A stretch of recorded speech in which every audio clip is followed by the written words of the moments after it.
अचानक योगी ने बुलाई बैठक, दौड़े दौड़े पहुंचे मंत्री। केशव प्रसाद के दिल्ली पहुंचते ही मचा हड़कंप।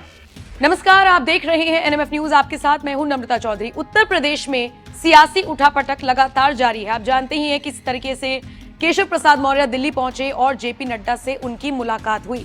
हालांकि इस मुलाकात के मायने क्या हैं, इस मुलाकात के दौरान क्या चर्चा हुई, योगी को लेकर कितनी बात हुई, इसको लेकर फिलहाल कोई जानकारी नहीं है। लेकिन अगर आप उत्तर प्रदेश की जानकारी मांगेंगे तो आपको बता दूं, उत्तर प्रदेश में योगी आदित्यनाथ ने तुरंत अपने कैबिनेट की बैठक बुलाई, तमाम मंत्रियों को बुलाया, मंत्री पहुंचे और यहां पर चर्चा हुई है अलग अलग मुद्दों को लेकर। जैसे सबसे पहले तो यह फैसला लिया गया कि इन बैठकों में, जो इस तरीके की बैठकें होती हैं, इनमें किसी छोटे मुद्दे को नहीं उठाया जाएगा, किसी ऐसे मुद्दे को इस बैठक में नहीं उठाया जाएगा जो वेस्ट हो, जो टाइम की बर्बादी करे। और इसी के साथ इस बैठक में सबसे प्रमुख तौर पर चर्चा हुई उपचुनावों को लेकर। आप जानते ही हैं यूपी की 10 विधानसभा सीटों पर उपचुनाव होना है।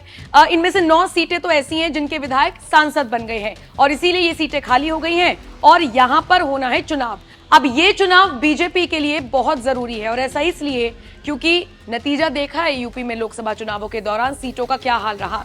कहां तो उम्मीद की जा रही थी कि 80 में से 80 लोकसभा सीटें आएंगी। चलिए, ये तो ज्यादा बातें हो गई, 70 प्लस तो कम से कम बीजेपी को उम्मीद थी ही, लेकिन आई कितनी?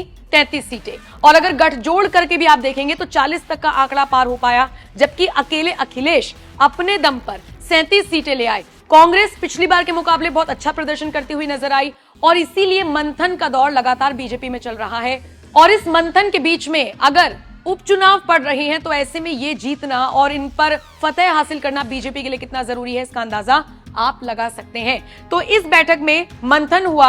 हालांकि आपको यह भी बता दें कि इस बैठक से केशव प्रसाद मौर्य नदारद रहे क्योंकि वो तो दिल्ली में थे, नड्डा से मुलाकात करने के लिए पहुंचे। यानी एक तरफ नड्डा से केशव प्रसाद मौर्य की मुलाकात हो रही थी और दूसरी तरफ योगी ने अपने तमाम कैबिनेट मंत्रियों को बुलाया, जो एक मैसेज ये भी देता है कि बिना केशव प्रसाद मौर्य के भी बैठक भी हो सकती है, योगी उसे लीड भी कर सकते हैं और जो आदेश पारित करना है वो भी दे सकते हैं। बहरहाल आपको पहले तो ये भी बताते चलते हैं कि किस किस सीटों पर चुनाव होना है।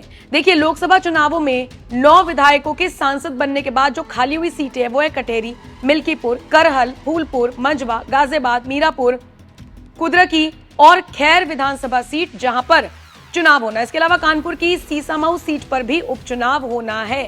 तो इसी को लेकर मंथन हुआ। अब देखना दिलचस्प रहेगा कि मंथन तो हो गया, लेकिन इन चुनावों के नतीजे क्या आएंगे। फिलहाल आप इस खबर को लेकर क्या राय रखते हैं, कमेंट करके जरूर बताएं।